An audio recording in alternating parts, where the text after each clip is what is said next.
Good morning and welcome to Kramer's Corner with the daily technical update. S&P 500 sold off again yesterday. We are very close to test the 44.55 support. We are back below the rising trend line here. This is not the strongest support level, so I expect it to close below here, possibly in a day or two. For a move down to around 4,400, possibly dipping down. However, the RSI is still above 40, but there's divergence and we are pointing lower. The same with the MACD. We are in a correction phase if we are not in a total reversal, and this bearish engulfing up here it does indicate this is a top of reversal. Let's see how far it can dip, but 4,400 I do believe there's risk down to 43.40 here in August. Looks very heavy. I will do some updates on some of the big caps later, as we can see that especially Apple looks quite weak. Nasdaq 100 also selling off yesterday, bouncing a little bit this morning here, as we can see here on the US NAS 100. But I think we will see 15,000 to be broken shortly, with a move down to around 14,750, where we have some support area where market turned around back here. And I think we will also see RSI at least testing, or possibly also dipping down or closing below the 40 threshold. I do believe we will see that fairly shortly. For market to reverse this, which I do not currently believe, we need to move back above 15,500. DAX, let's zoom in a little bit and see here. We can see that testing the 16,000 resistance level here this morning. It's really struggling. It was actually closing below the 40 threshold here on RSI a couple of days ago. Can it get back above the 16,000 and closing above? We need a close and not just a spike above. Well, if we can get a close above 16,000 and above the cloud, well, maybe we can have a little bit of a bounce back to 16,200, 250 possibly. And then we have to look at this gap level here. But for now, we are short term in a little bit of a downtrend on DAX. AEX Amsterdam, despite closing below this 768 support, it did close above the cloud. RSI was still bullish. We talked about that. No divergence, so it seems fairly strong move here. Higher 780. I think we could see. I think we should add a little bit of a retracement to it. Fibonacci here. Let's see what we can. What we can actually. There it was. So 782.83, we could see a bounce to that level. If that will totally change the dynamic, it remains to be seen. But it stays in the bullish mode. The Dutch market. Excuse me. Belgium markets bouncing off the 100 moving average and the 38.2 retracement. And look out for that gap. If we close about 37.60, then it has closed this gap from a couple of weeks ago and has resumed an uptrend. And I do believe we will see a move back to the 3800. CAC40 also fairly strong. Never closed below the 7250 level. Now testing the gap, closing above the gap level here at 74.06, could push the CAC40 higher towards all-time highs.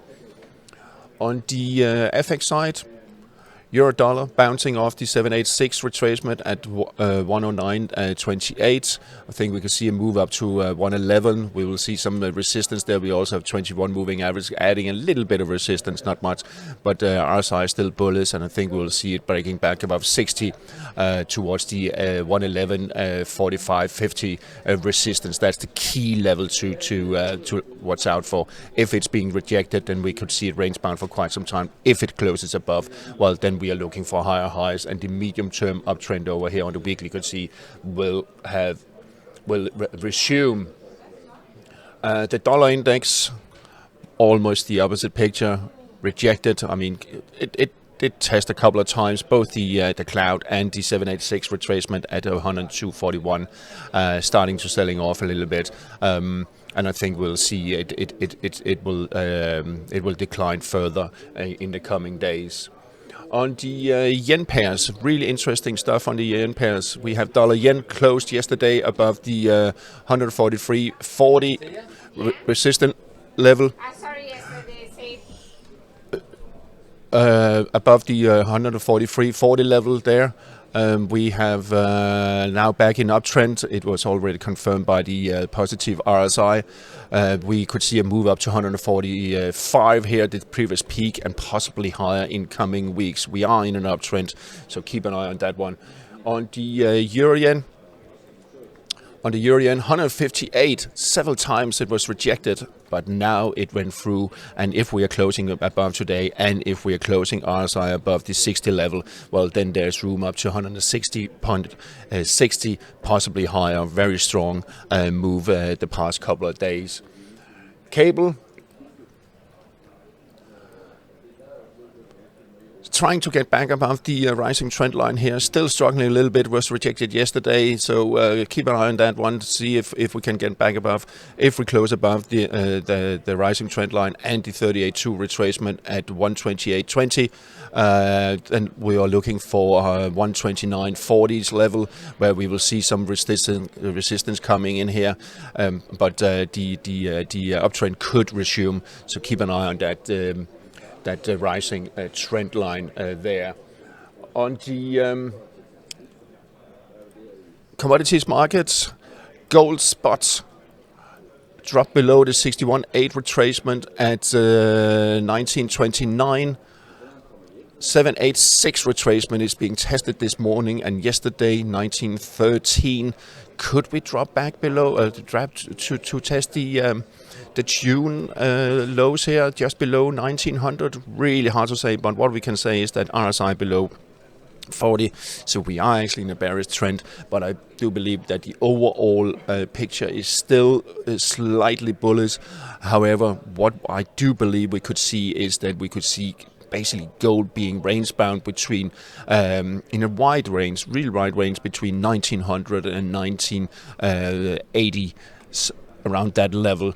We have the 200 moving coming up, that will add some support, but we also have the 100 moving and the 55 acting as a little bit of a resistance. So moving around this level here, we are short term in a correction, bearish correction phase that could push it to test the June low. So really something to learn for there too.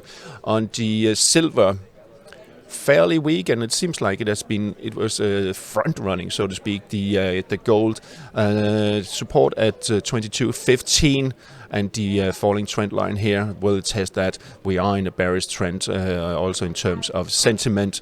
I think we could see a dip down to 22.50 possibly. If we move back above the 200 moving average, we could see a little bit of move up back to the 24.10 level, but there are some strong resistance with the 21 coming down and the 100 coming down here, so that is a little bit of a resistance, actually quite strong resistance. Copper that dipped below, closed below the 382, trying to get back above. We are still in a bullish sentiment. However, the 370 level could be tested if market gets booked again. In general, it seems like we could maybe be trading in a fairly wide range between 370 and 400 for the next couple of weeks. And as you can see here on the weekly, it seems like we are trading in this a bit symmetrical triangle-like pattern that we need to break out of. So we have the 55 moving, weekly moving coming up. We have the 200 coming up, adding some support, but we have the 100 coming down. So we could be stuck range bound there for quite some time. On the energy side, Brent is testing the 88.20 resistance level there. A close above, well, then we have also confirmed an uptrend on the medium-term trend.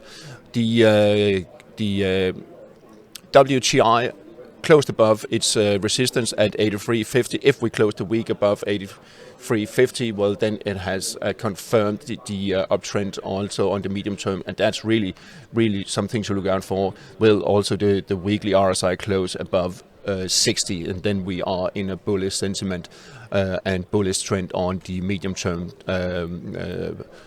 trend, really, or medium term perspective here. We should see a little bit of a correction down, possibly down to the 80 level, but we are in an uptrend at the moment. Finally, on the energy side, we had a massive move in Dutch gas yesterday.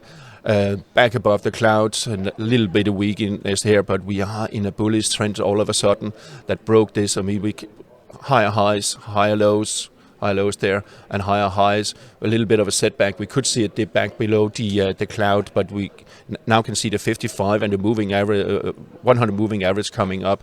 21 also pointing higher. So we could see a fairly tight and bullish sentiment market driven here on the Dutch gas the next couple of weeks. We have the RSI back above 60, so keep an eye on that one. Also on the Henry Hub gas is in an uptrend short term. Also medium term, you can see it broken above previous peak here, so higher highs, higher lows on the weekly Henry Hub gas. Finally, on the US 10-year, a little bit of a setback on the 10-year, but we are still in an uptrend, and we could dip down to 3.90 before uptrend to resume. All right, that's all for today. Still a long one to this one. Apologies about that, but there's still a lot of stuff to talk about, and we'll talk again tomorrow. Happy trading.